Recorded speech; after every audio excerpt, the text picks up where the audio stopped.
En la Biblia es mencionada más de 700 veces. Fue sede del reinado de la dinastía davídica. Ahí se levantaron el primer y segundo templo. Durante más de 2000 años estuvo presente en todas las plegarias judías, desde las plegarias diarias en que se pide su reconstrucción, hasta en las plegarias de Pesaj y Yom Kippur, que decimos el año que viene en Jerusalén. En los casamientos, el novio rompe una copa en recuerdo de la destrucción de la ciudad. En las casas de los judíos, en la pared que da en la habitación principal hacia Jerusalén, se deja una parte sin revocar, con ladrillo a la vista, en recuerdo de la ciudad destruida. Y acá comienza la historia. Hay un mito palestino que se divide en varias partes. Empecemos. Jerusalén en la antigüedad era la capital del reino cananeo y por ende parte de la herencia histórica palestina. Mientras que no hay evidencia de la existencia de un presunto templo judío, como tampoco hay evidencia de un reino judío con capital en Jerusalén, se sabe que la mezquita lejana mencionada en el Corán es la mezquita de Al-Aqsa que se levanta en la explanada de las mezquitas. En 1967 los israelíes ocuparon militarmente Jerusalén Oriental y tras anexarla a su territorio comenzaron un proceso de judaización de la ciudad, arrebatándole su identidad palestina y declarándola su capital en contra de todas las resoluciones de la ONU que no reconoce esta anexión. Acá vamos a la verdad. He reunido 3 mitos con respecto a Jerusalén que los palestinos toman como base para reclamar la ciudad. Vamos a desmentirlo uno a uno. Primero, muy mal podría haber sido Jerusalén capital de un reino cananeo, porque simplemente tal reino nunca existió. En Canaán existían ciudades-estado, reinos independientes, a veces aliados, otras sometidos unos a otros, otras en guerras entre sí, con sus propios reyes y sacerdotes, su propia moneda y sus propios dioses. O sea que no integraban ninguna unidad política. En cuanto a la herencia histórica palestina, los palestinos son árabes, o sea, semitas, mientras que los cananeos eran camitas, o sea, emparentados con los primitivos egipcios y los actuales coptos. Desmentido el primer mito. 2. Son abundantes los hallazgos arqueológicos que prueban la existencia del reino judío en la tierra de Israel, como así también de la existencia del templo. Por citar algunos ejemplos. La estela de Meneptah, también conocida como la estela de Israel o la estela de la victoria de Meneptah, es una inscripción del antiguo faraón egipcio Meneptah, que reinó entre 1213 y 1203 antes de la era común, descubierta por Flinders Petrie en 1896 en Tebas, y ahora se encuentra en el Museo Egipcio en El Cairo. El texto es en gran parte un relato de la victoria de Meneptah sobre los libios y sus aliados, pero las últimas 3 de las 28 líneas tratan de una campaña separada en Canaán, entonces parte de las posesiones imperiales de Egipto. A veces se hace referencia a la estela como la estela de Israel, porque la mayoría de los estudiosos traducen en un conjunto de jeroglíficos en la línea 27 como Israel. Se han avanzado traducciones alternativas, pero no son ampliamente aceptadas. La estela representa la primera referencia textual a Israel y la única referencia del antiguo Egipto. Es una de las 4 inscripciones conocidas de la Edad del Hierro, que datan de la época y mencionan al antiguo Israel. Bajo este nombre, siendo las otras, la estela de Mesha, la estela de Tel Dan y el monolito de Kurk. Como resultado, algunos consideran que la estela es el descubrimiento más famoso de Flinders Petrie, opinión con la que el propio Petrie estuvo de acuerdo. La estela de Mesha, también conocida como la piedra moabita, es una piedra inscrita establecida alrededor del 840 antes de la era común por el rey Mesha de Moab, un reino ubicado en la actual Jordania. Mesha cuenta cómo Chemosh, el dios de Moab, se había enojado con su pueblo y había permitido que fueran subyugados a Israel. Pero finalmente Chemosh regresó y ayudó a Mesha a deshacerse del yugo de Israel y restaurar las tierras de Moab. Mesha describe sus muchos proyectos de construcción. La estela de Tel Dan es una estela fragmentaria descubierta en 1993 en Tel Dan por Gila Cook, miembro de un equipo arqueológico dirigido por Abraham Biran, cuyas piezas se utilizaron para construir un antiguo muro de piedra que sobrevivió hasta los tiempos modernos. La estela está en varias piezas y contiene varias líneas en arameo, estrechamente relacionado con el hebreo e históricamente un idioma común entre los judíos. La inscripción sobreviviente, que data del siglo IX antes de la era común, detalla que un individuo mató a Joram, el hijo de Ahab, rey de Israel y rey de la casa de David. Estos escritos corroboran pasajes de la Biblia, como el segundo libro de los Reyes menciona que Joram es el hijo de un rey israelita, Ahab de su esposa fenicia, Jezabel. Aplicando un punto de vista bíblico a la inscripción, el candidato probable para haber erigido la estela es Azael, un rey arameo cuyo idioma habría sido el arameo, quien se menciona en el segundo libro de los Reyes por haber conquistado la tierra de Israel, aunque no pudo tomar Jerusalén. En el libro Vida de los 12 Césares del historiador romano Suetonio, Gayo Suetonio Tranquilo, nacido en el 70 de la era común y fallecido en el 126, cuando relata las biografías de Vespasiano y Tito, menciona el sitio de Jerusalén y la destrucción del templo. No debemos pasar por alto que en el arco de Tito aparece la reproducción de un candelabro de 7 brazos como parte del botín capturado en Judea. En cuanto a la mención de la mezquita lejana en el Corán, no se menciona en ningún momento el nombre de Jerusalén, ni tampoco su nombre árabe, Al-Quds. El viaje de Mahoma a la mezquita más lejana aparece en el Corán, en el versículo 17.1, que afirma: exaltado sea él que llevó a su sirviente por la noche de Al-Masjid al-Haram hasta Al-Masjid al-Aqsa, cuyos alrededores nosotros hemos bendecido para mostrarle nuestros signos. De hecho, él es el oído y la vista. Corán, Sura 17, Al-Isra, Aleya primera. Jerusalén aparece nombrado de una manera más concreta en la biografía de Mahoma, realizada por Ibn Ishaq en el siglo VIII, donde afirma: entonces el apóstol fue llevado de noche desde la mezquita de la Meca hasta Masjid al-Aqsa, que es el templo de Aelia.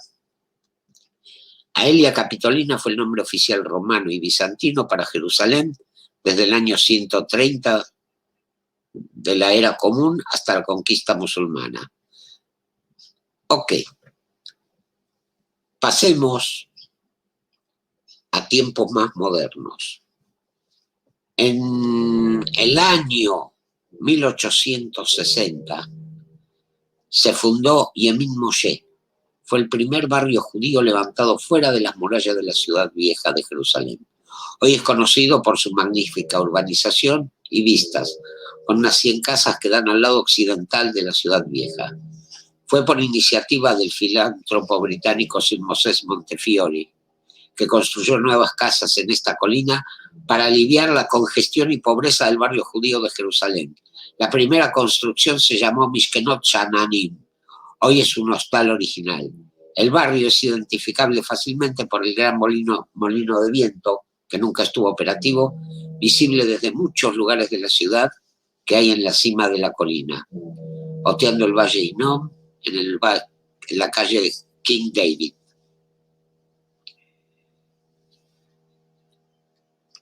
Debemos destacar también que los censos llevados a cabo por los otomanos en el siglo XIX daban en Jerusalén una mayoría judía sobre sobre árabes y cristianos. Ahora bien, vamos avanzando en el tiempo.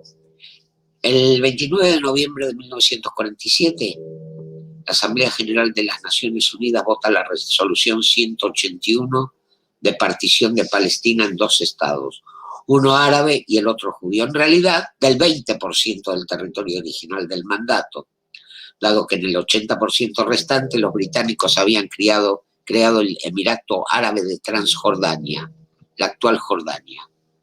La resolución establecía: la ciudad de Jerusalén se establecerá como un corpus separatum bajo un régimen internacional especial y será administrado por las Naciones Unidas.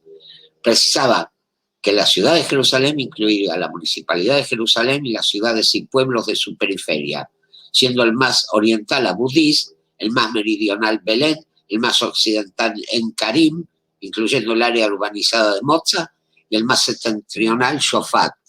Estaba previsto que el régimen internacional de la ciudad de Jerusalén durase 10 años, transcurridos los cuales se celebraría un referéndum entre sus habitantes que decidiría el futuro estatus de la ciudad. Desde mediados de enero de 1948, los cerca de 100.000 habitantes judíos de Jerusalén, tanto de la parte oeste como de la este, fueron sometidos a un intenso asedio por parte de las tropas árabes. En medio de los enfrentamientos, la administración británica abandonó Palestina el 15 de mayo de 1948, fecha en que expiraba el mandato británico, y un día después de que David Ben Gurión leyese la Declaración de Independencia de Israel en el Museo de Tel Aviv. Al día siguiente, los países árabes vecinos iniciaron la invasión del Estado de Israel, dando inicio así a la Guerra de Independencia de Israel, Guerra Árabe-Israelí de 1948.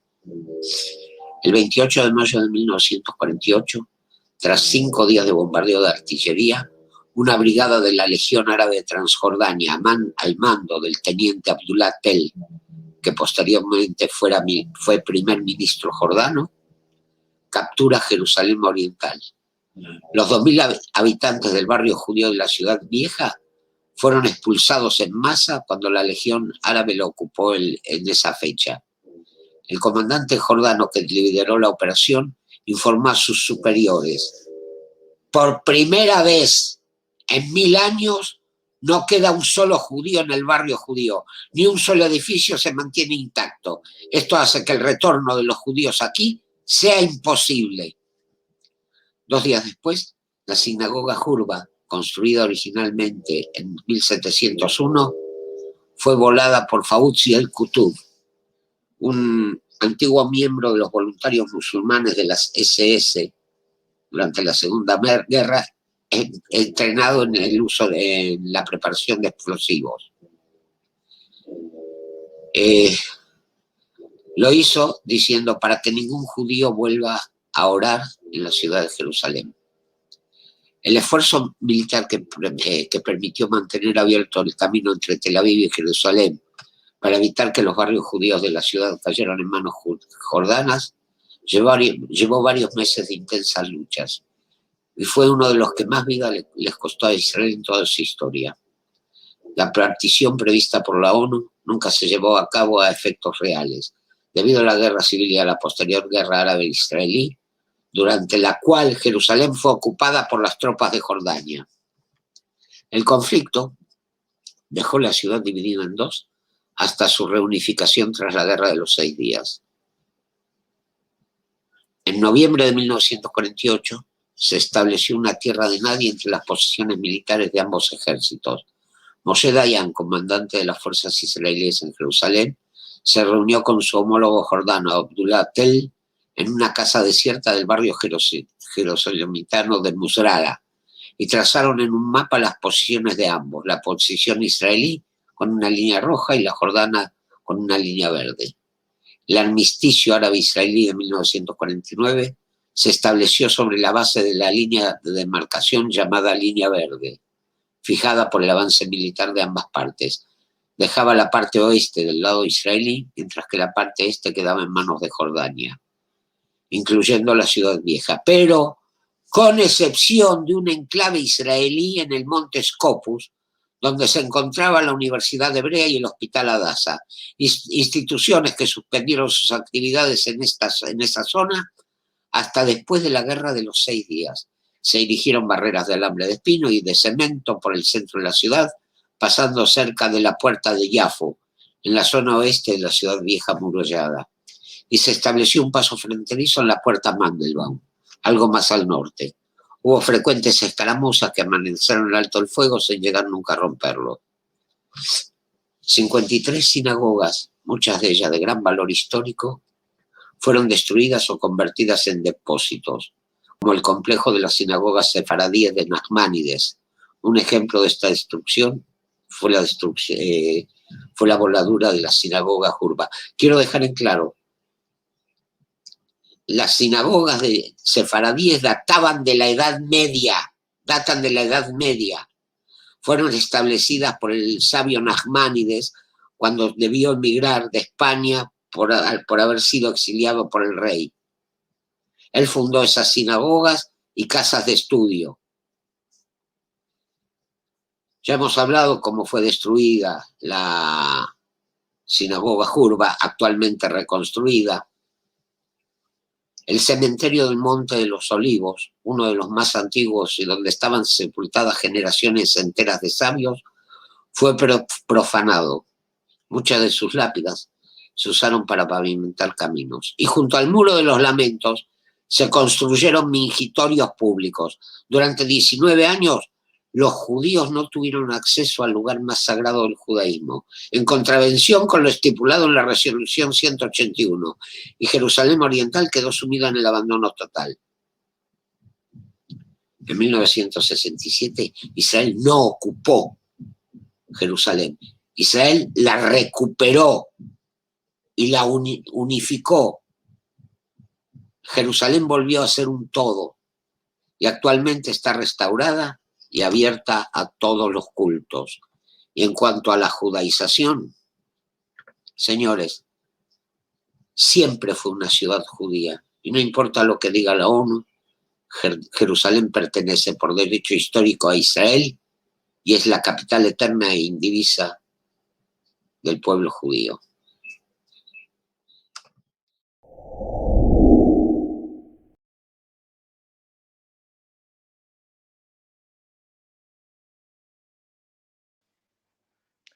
Queridos amigos, aquí desde Jerusalén, respondiendo a las preguntas de algunos de nuestros televidentes. El tema que hoy nos va a ocupar es el tema de la conversión. Una pregunta que muchos formulan. ¿Cómo puedo ser judío? ¿Cómo me puedo convertir al judaísmo? Obviamente, esto no es una solicitud a un club social, es algo que nosotros en hebreo llamamos giur. Giur es la conversión al judaísmo según la tradición del pueblo de Israel. Miren, queridos amigos, ser judío, según la ley, es aquel que nace de madre judía o que se haya convertido acorde a la ley del pueblo de Israel. Uno era cristiano, musulmán, hindú o sin religión alguna, y a través de un ceremonial del giur, se transforma en judío. Pero esto no es fácil. No se trata aquí de aprobar un examen. Se trata de un cambio radical en la persona. No solo en lo exterior, sino también en la dimensión interior de cada ser humano. De hecho, convertirse es pasar un proceso de transformación. No se da de la noche a la mañana, no alcanza con querer. No es suficiente amar al pueblo judío o identificarse con la tierra y el Estado de Israel. el judaísmo no es misionero, no busca interesados en sumarse al pueblo judío, en convertirse al judaísmo. Diría más aún, nosotros creemos que una persona puede ser honorable y justo sin necesidad de ser judío. Como dijo el profeta Habacuc, Tzadik bemunato yihye, el justo en su fe vivirá. Y para recibir la gracia de Dios no se requiere ser judío, alcanza con ser una persona honrada y justa y ser constructivo en la sociedad de los hombres. Pero si una persona quiere ser judía, entonces debe dirigirse al rabino o al tribunal rabínico y ellos le van a formular preguntas. Por ejemplo, ¿por qué y para qué quieres ser judío? Quizás esa persona tenga algún interés económico, quizás puso sus ojos en un judío o en una judía y quiere contraer matrimonio, quizás haya algún otro interés que no es ideológico, que no es parte de los principios de la fe. Si por alguna causa busca uno ser judío, o sea, por una de estas causas que mencioné o parecidas a ellas, entonces el rabino o el tribunal rabínico lo van a rechazar de plano. No se trata de reservas o odio respecto a un gentil, no es cuestión de raza, no hay aquí discriminación, más aún. 36 veces en la Torá está escrito, Ve'ahavtem et hager, y habréis de amar al extranjero, al extraño, que no es parte de tu pueblo. Es obligación respetar a aquel que no es, a todo ser humano, sea o no sea judío. El tema básico aquí es el tema de la fe y las mitzvot. O sea, ¿en qué cree una persona y qué está dispuesto a cumplir? En el judaísmo hay un sistema de mitzvot, hay un sistema de mandamientos, de preceptos para la vida que rigen la existencia del hombre desde que llega a este mundo hasta que se despide de él, desde que se despierta en la mañana hasta la noche en la cual se acuesta. Hay mitzvot, mandamientos, está el Shabbat, la santidad del sábado, que no basta solamente con decir, oh, un día sagrado, no trabajo en este día y lo dedico al estudio y al espíritu. Hay también, hay normas, hay oraciones, hay cosas que se deben hacer. Está prohibido viajar, está prohibido encender luz. Hay toda una serie de normas y de principios que atañen a la vida del ser humano. El hombre en las mañanas, exceptuando el Shabbat y las festividades, debe colocarse los tefilim en la mano y en la cabeza, cubrirse con el talit, el manto ritual, rezar 3 veces al día las oraciones.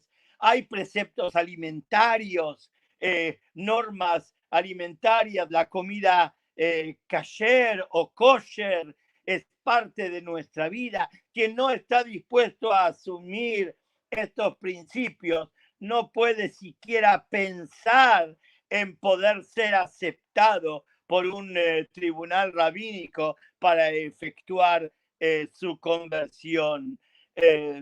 Y esto es un principio sine qua non, este es un principio que aquel que no lo acepta, no hay con él lo que hablar. Los rabinos dijeron que aquel que dice, oh, acepto todo lo que está escrito en la Torá y en los libros de la ley judía y en los dictámenes rabínicos, pero este detalle no lo quiero, esto no lo voy a hacer. El que así se expresa tiene que ser rechazado por el tribunal rabínico. Ruth, la Ruth de la Biblia. Ruth es el arquetipo del converso. Ella es la que dice, tu pueblo es mi pueblo, tu Dios es mi Dios. Y este es el primer punto en la aceptación para el ser judío. El hecho de creer en Dios, de aceptar el monoteísmo ético, sin imágenes, sin nada que lo acompañe. El Dios de la Torá, el Dios que se reveló en el monte Sinai. Y el otro punto es el yugo de la Torá a través de los mandamientos. Estos son la llave para el judaísmo. Otro punto es el pueblo judío. Aquí no se trata de una entidad religiosa. Judaísmo no es exactamente una religión. El judaísmo es una percepción de la vida, una percepción de la existencia humana, de cómo deben vivir los hombres, pero tiene también un aspecto nacional. Ser judío es creer en Dios, en un solo Dios que, como dije, se reveló al pie del monte Sinai. Ser judío significa también asumir los mandamientos de la Torá, las mitzvot que, como dijimos, tratan sobre la vida desde el nacimiento hasta la muerte, desde la mañana hasta la noche. Y quien no esté en condiciones de vivir acorde a la Torá y ser parte del pueblo de Israel, no puede ser judío.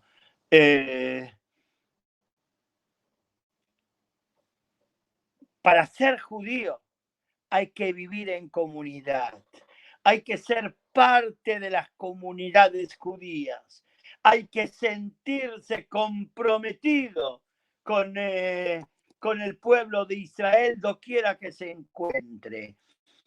Hay que ser responsable por nuestros hermanos judíos.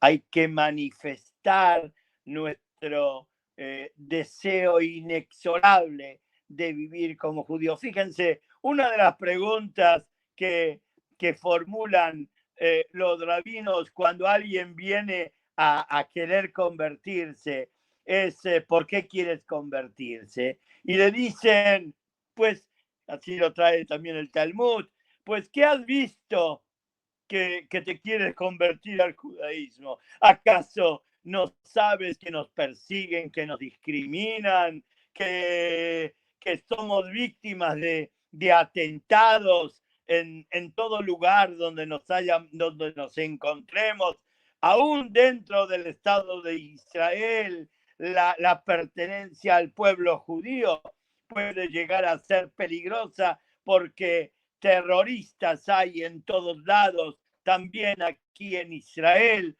también en otras latitudes, y buscan perseguir y hacer mal a los judíos. ¿Para qué entonces uno tiene que tomar sobre sí este peso de ser judío? Y por eso lo que los rabinos checan cuando alguien viene a pedir convertirse es en qué medida esa solicitud es auténtica, en qué medida hay disposición a cambiar un estilo de vida, en qué medida se identifica ese hombre con esa mujer, con el pueblo de Israel y con los judíos, sin intereses marginales, sin otros objetivos que no sea el aferrarse a la fe de Abraham, de Isaac y de Jacob, y abrazar la Torá, que es nuestro modus vivendi desde que se reveló al pie del Sinai. Y este es un proceso sobre el cual hay que presentarse finalmente cuando uno ya está preparado, cuando uno ya sabe, cuando uno tiene conocimientos, cuando uno ya ha asumido la vida de Torah y de mitzvot. Entonces hay que presentarse al tribunal rabínico. Y el tribunal rabínico, después de formular preguntas que quizás ya han sido formuladas anteriormente por el rabino que trató el tema, pues habrá de proclamarse nuevamente la fe en un solo Dios y delante del tribunal, y habrá también de recibir el yugo de la Torá y las mitzvot sobre la vida. Y después el hombre habrá que hacer la circuncisión, Leshem Shamaim, con el objeto de que en aras del cielo, con el objeto de cumplir la mitzvah, el precepto del pacto de Dios y del pueblo de Israel a través de la circuncisión. Y también habrá de hacer la tevilá, la inmersión en el mikvé, que es el baño ritual que hace la transformación, simboliza ese sumergimiento en esas aguas, simboliza el cambio de la persona, porque este es el tema principal, el cambio. El cambio de que ayer fuiste una persona que vivió acorde a normas diferentes a las del pueblo judío. Quizás había ya actos religiosos que no son aceptables para el judaísmo. Y hoy, después de aceptar los principios de fe y el estilo de vida que marca la Torá de Israel, entonces hay esa transformación acerca de la cual nosotros hemos platicado. Hay gente que tiene diversos motivos, inclusive pueden llegar a ser muy sinceros y que buscan una conversión, sobre todo una conversión fácil. Pero aún aquellos que no buscan una conversión fácil acuden a supuestos tribunales rabínicos. No todo rabino, o no todo aquel que dice ser rabino, porque, queridos amigos, hay gente que dice que es rabino, pero carece de la autoridad, carece de los títulos, carece del reconocimiento rabínico. Y esto es algo básico. Aquel que carece de la autoridad no puede ejercerla. Aquel que carece de la autoridad no puede hacer aquello que las personas que tienen la autoridad tienen la posibilidad de hacer. Pero los hay. Embaucadores los hay en todos los lugares, los hubo en todos los tiempos, los hay también el día de hoy. Yo sé perfectamente de personajes que supuestamente dicen ser rabinos y que andan por países latinoamericanos vendiendo su mercancía, vendiendo supuestas conversiones y obviamente como mercaderos por dinero. Y eso no tiene ni el valor del papel sobre el cual fue escrito ese supuesto acta de conversión. Y yo advierto a todos nuestros amigos, a los amantes del pueblo de Israel. Primero les digo, no es necesario ser judíos para recibir la gracia del Eterno.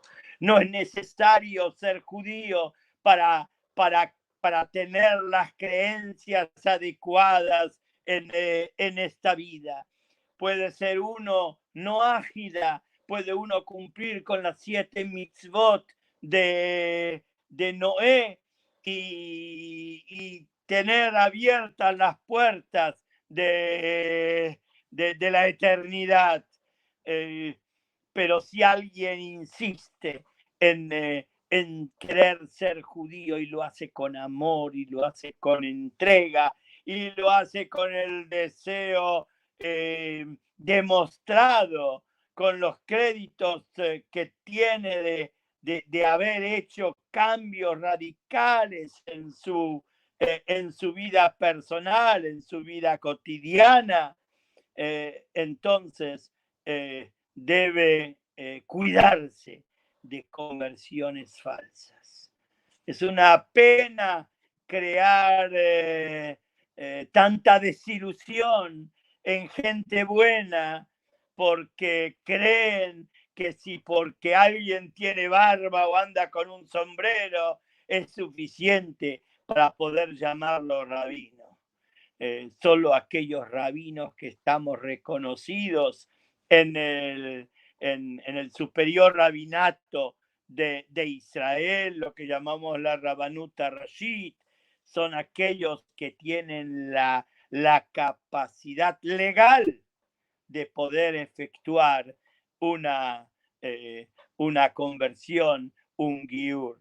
Y más aún en los últimos años, en las últimas décadas, esto se da a través de tribunales rabínicos legalmente establecidos en muchos lugares, no en todos. Hay tribunales rabínicos, Batei Din, Beit Din, tribunal rabínico, que a él hay que acudir para efectuar la conversión y que solamente aquellos tribunales reconocidos son los que pueden extender un certificado de conversión aceptable. Debo reconocer otra cosa. La conversión podría ser algo simple.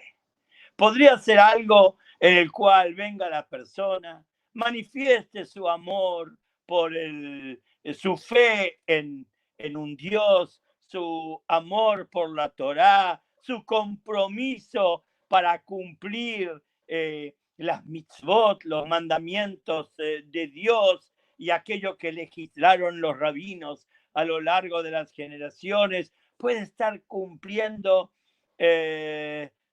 todo lo que está escrito en la Torá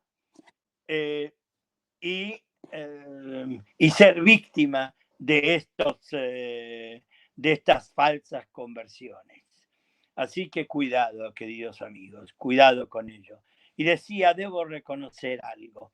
La conversión podría ser algo simple, de simplemente acudir al tribunal rabínico, cumpliendo con todos los preceptos como lo he manifestado, pero el problema está que muchas veces hay personas que quieren ser judíos como muchos judíos.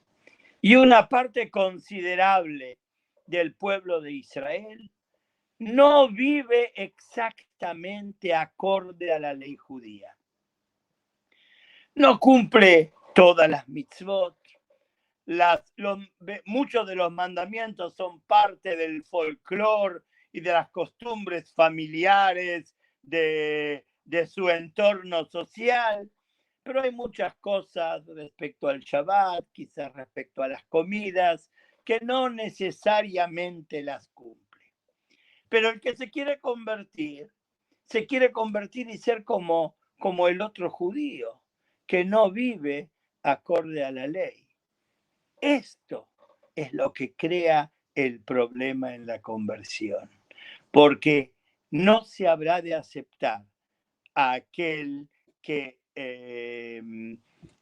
quiere ser judío, pero no quiere cumplir las mitzvot, que quiere limitarse a algunas costumbres y al folclore judío y algunas tradiciones. Quien quiere ser judío al 50%, al 25%, al 20%, no puede ser aceptado. Por eso, todo aquel que tiene interés verdadero, auténtico, que le viene del corazón, si no asume este sistema de mitzvot y esta fe con todo su ser, con todo su alma, con todo su corazón, pues que busque otros caminos, pero no podrá ser aceptado por un tribunal rabínico en un proceso de conversión. Queridos amigos, pues quiero darles bendiciones desde Jerusalén. Lo mejor para todos en este comienzo del nuevo ciclo de la Torá, en el cual este Shabbat habremos de comenzar el libro de Breishit, a leer nuevamente nuestra sagrada Torá. Bendiciones desde Jerusalén.